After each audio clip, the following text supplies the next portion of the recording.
Annyeong! Welcome to Dollightful! I'm back! I just had a great visit home to Texas where I got to see my family, and we even drove down to Port Aransas for a much-needed beach vacation. It was awesome! During my visit, I of course took a look at Target and Walmart to check out the current doll situation. Two lines caught my eye. These She-Ra dolls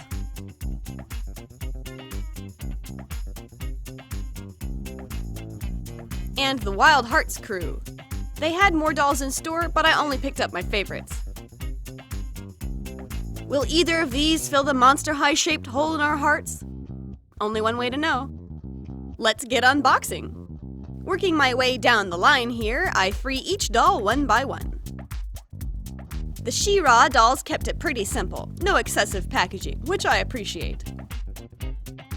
The Wild Hearts crew, on the other hand, have very chunky packaging.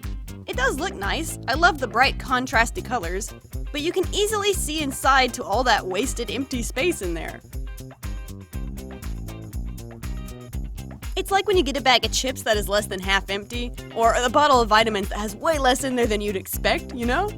It's like, come on, just make the container fit the product and stop lying to the customer. Is all this necessary? That said, I bought these dolls, so Mattel gets the last laugh.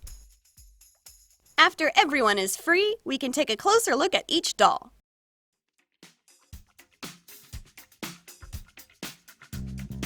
Because I am primarily a doll customizer and artist, I like to review dolls with an eye towards functionality and artistry. In other words, as soon as I get a new doll, I strip them naked and see how they're built. I'm going to go ahead and undress all the dolls, and then we can talk pros and cons. JC Masters comes with a shirt, vest, skirt, skates that can detach to become shoes, a solid plastic clutch purse, and a necklace and earrings. The doll herself is beautiful. Mattel's been making great strides to meet people's demands for more diversity and range of body types, and I was happy to find a larger-sized woman doll with articulation. She's got a thick head of hair and a cute face, and I love everything about this doll, except the molded-on underwear. I don't know where you stand on the molded underwear debate, but it's a con for me.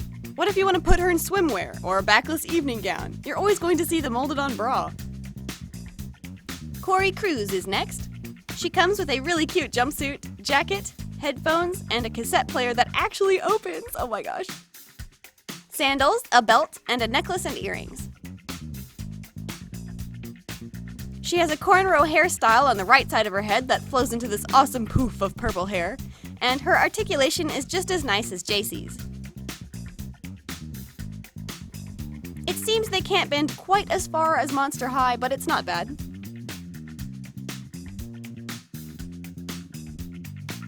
Again, the only big con I have against the dolls themselves is the underwear. I find it restrictive, both for kids who will want to change their fashion dolls' clothes around, and to customizers like myself, where molded-on clothes are just another obstacle that need to be sanded away. That said, the artist did do a lovely job sculpting the garments. Now let's look at the She-Ra gals. I had very high hopes for them, because their figures are more exaggerated and cartoony to match the animation they come from, and that's more my style. First, let's look at Glimmer. Her outfit is a single layered piece, and comes with shoes, 2 armbands, and a flashy dreamcatcher-looking thing that the box refers to as a glitter blast. Sorry guys, I'm not familiar with the show. I adore this body shape. I guess you'd refer to it as the pear-shaped body, and I think it looks so cute. What's this thing? She has a wonderful range of articulation. I wanted to compliment the makers of this doll for tackling this hairstyle. It would have been so much easier and probably cheaper to make this a chunk of plastic, but they opted for a rooted nylon hairstyle instead. Judging on what I've seen, I get the feeling that short hairstyles using rooted hair is pretty difficult to mass produce, so even though the final product doesn't look quite like the illustration, I think they did a good job here. She does have a painted-on armband, but that would come right off with a bit of light sanding. Force Captain Adora comes with a top, leggings, shoes, belt, and sword. She has a nice range of motion, for the most part. Her right arm seems to be damaged. This is supposed to be straight. I'm trying to bend it back, but it wants to stay warped. A bigger problem with this doll is that her legs aren't the same length, so she doesn't stand up straight. It's not that her legs are different sizes, but it's because her right leg's peg is sticking too far out. I tried really hard to shove it further into the knee, but the doll wasn't having it. It was also pretty difficult to get this doll's clothes off without removing her hands. I assumed the hands were removable because I'm accustomed to Monster High, also made by Mattel, but I tugged and I think I'd break her before her hands came off, so I'm giving up. Do you guys know? There was no instruction manual in the box like they used to do for Monster High, so are they designed to be removable or not? I guess not.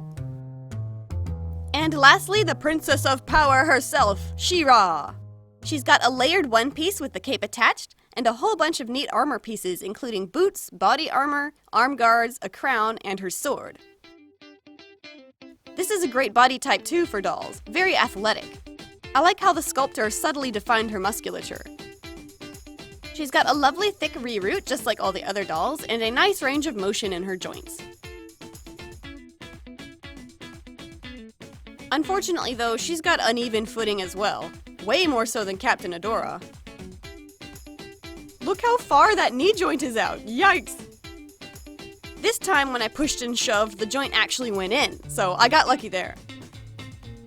And wouldn't you know it, She-Ra's hands are removable. Are they? I can't actually verify if this doll is designed to do this or not, so maybe I'm just breaking my doll?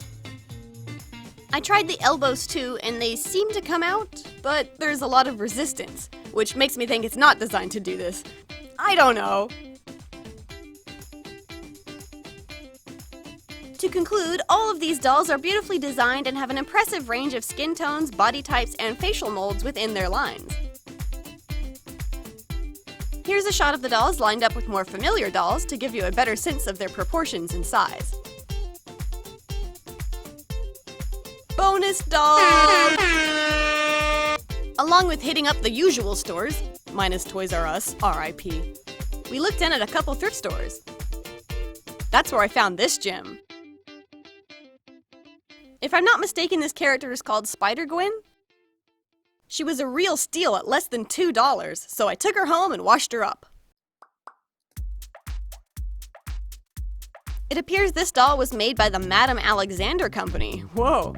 I know them for their high-end collectibles they produce for popular movies and stuff. My mom has some of their Harry Potter series.